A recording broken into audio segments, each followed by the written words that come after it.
नमस्ते बच्चों। नमस्ते जी। कैसे हो सभी? अच्छे हैं जी। अच्छे हो? हाँ जी। Okay, good. तो बच्चों बताओ, आप हमारा कौन सा लेसन चल रहा है? फसलों के त्योहार जी। वेरी गुड, फसलों के त्योहार। तो बच्चों आज हम इसके शब्दार्थ पढ़ेंगे। शब्दार्थ मीन्स वर्ड मीनिंग। क्या पढ़ेंगे? शब्दार्थ, वर्ड मीनिंग। ओके जी। देखो, हमारा पहला शब्द है बोरशी। क्या है? बोरसी। बोरशी। बोरशी का मीनिंग होता है अंगीठी, यानी बोरशी का अर्थ होता है अंगीठी। मिट्टी से निर्मित एक प्रकार का बर्तन जिसमें आग रखकर जलाते हैं। बोरशी क्या होती है? वो मिट्टी से बनी हुई होती है जिसमें आग रखकर जलाते हैं। बोरशी को अंगीठी भी कहते हैं और स्टोव भी। बोरशी को अंग्रेजी में स्टोव कहते हैं। देखो, ये बोरशी है। सभी को दिखाई दे रहा है? हाँ जी। ओके, ये बोरशी है। हमारा अगला शब्द है शुरुआत। शुरुआत का अर्थ होता है आरंभ करना। शुरुआत का अर्थ होता है आरंभ करना। शुरुआत को इंग्लिश में स्टार्ट कहते हैं। गुजर जाना। गुजर जाना इसका अर्थ होता है निकल जाना, बीत जाना। गुजर जाना का अंग्रेजी अर्थ होता है पास। गया। गया यहाँ एक शहर का नाम है, नेम ऑफ द सिटी गया, जो कि बिहार में स्थित है। अगला शब्द है सुस्ताने। सुस्ताने यानी आराम करने। जब आप थक जाते हो तो आप क्या करते हो? रेस्ट करते हो। तो उस रेस्ट करने को क्या कहते हैं? सुस्ताना। सुस्ताने यानी आराम करने। खुशनुमा। खुशनुमा खुशियों से भरा हुआ, खुशी से भरा हुआ। प्लीजेंट। प्लीजेंट। खुशनुमा को इंग्लिश में क्या कहते हैं? प्लीजेंट। अब ये हमारा अगला शब्द खिचड़ी। खिचड़ी जो है इसके दो अर्थ होते हैं। दो अर्थ बताए गए हैं। एक तो डिश होती है और एक फेस्टिवल का नाम होता है। तो देखो, खिचड़ी दाल और चावल को मिलाकर पकाने पर बनने वाला खाने का व्यंजन। व्यंजन मीन्स डिश। मकर संक्रांति एक तो डिश है खिचड़ी का अर्थ, और एक मकर संक्रांति यानी फेस्टिवल नेम पाई। खिचड़ी को इंग्लिश में पाई कहते हैं। ये देखो खिचड़ी जो चावल और दाल से बनी हुई है। चांपाकल। चांपाकल। चांपाकल का अर्थ होता है हैंड पंप, बम्बा। चांपाकल का अर्थ क्या होता है?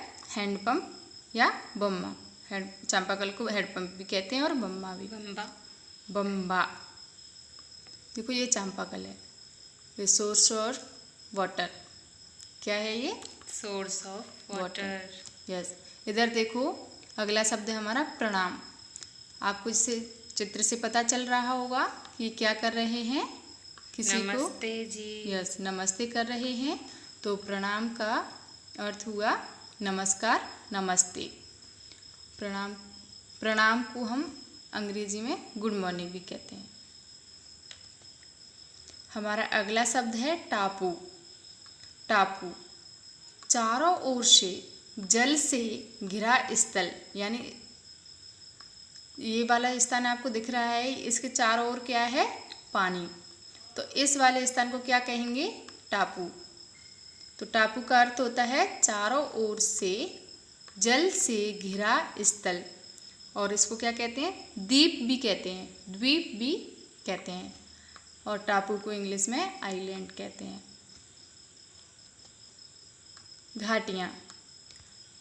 घाटियाँ। घाटियाँ जो होती हैं इसका अर्थ होता है घाटी दो पहाड़ों के बीच। पहाड़ों मीन्स माउंटेन के बीच का गहरा, गहरा यानी डीप भाग है। घाटियाँ जो होती हैं वो दो पहाड़ों के बीच का गहरा भाग है। घाटियों को इंग्लिश में वैली भी कहते हैं। इंग्लिश में क्या कहते हैं? वैली। देखो यहाँ आपको दो पहाड़ दिख रहे हैं, इनके बीच का जो ये भाग है इसको हम क्या कहेंगे? घाटी। अगला शब्द हमारा सरई का फूल। ये देखो सरई का फूल है, इसका अर्थ फ्लावर ऑफ सरई, इसका अर्थ यही है। कड़ाहों, कड़ाहों गोल पेंदे, यानी जिसका तल कैसा है? गोल। खुले मुंह तथा ऊंचे किनारों का एक बड़ा पात्र जिसमें खाने पीने की चीज़ें तली या पकाई जाती हैं। यह कढ़ाई से बड़ा होता है। कड़ाहा, कड़ाहा कढ़ाई से थोड़ा बड़ा होता है। देखो इसका ये पेंदा यानी तल कैसा है? गोल है, और इसके किनारे कैसे हैं? ऊंचे। तो ये क्या है? कड़ाहा। अगला शब्द है करीने से बुहारे, लगातार साफ किए। करीने से बुहारे मीन्स लगातार साफ किए, सिस्टमेटिकली स्वीप। अगला शब्द है ऋतु। ऋतु इसका अर्थ होता है मौसम। ऋतु मीन्स मौसम। ऋतु का अंग्रेजी अर्थ होता है, अंग्रेजी का मीनिंग होता है इसका सीजन। अगला शब्द फरमाइशी। फरमाइशी यानी मनपसंद। फरमाइशी का अर्थ होता है मनपसंद, फेवरेट। फरमाइशी को इंग्लिश में फेवरेट भी कहते हैं। चकाचक। चकाचक अच्छी तरह से। चकाचक का अर्थ है अच्छी तरह से। चकाचक स्पीक एंड स्पेन, अंदाज़ा करना। अंदाज़ा करना मीन्स अनुमान लगाना, कल्पना करना। अंदाज़ा का अर्थ है अनुमान लगाना, कल्पना करना। इसको गैस भी बोलते हैं, और इंग्लिश में गैस करना। गैस करना, इमेजन। ओके डियर, ये थी हमारी आज की क्लास। तो ये थे हमारे आज की क्लास के शब्दार्थ यानी कि meaning word. I hope you all of you understood very well. Now what will you do?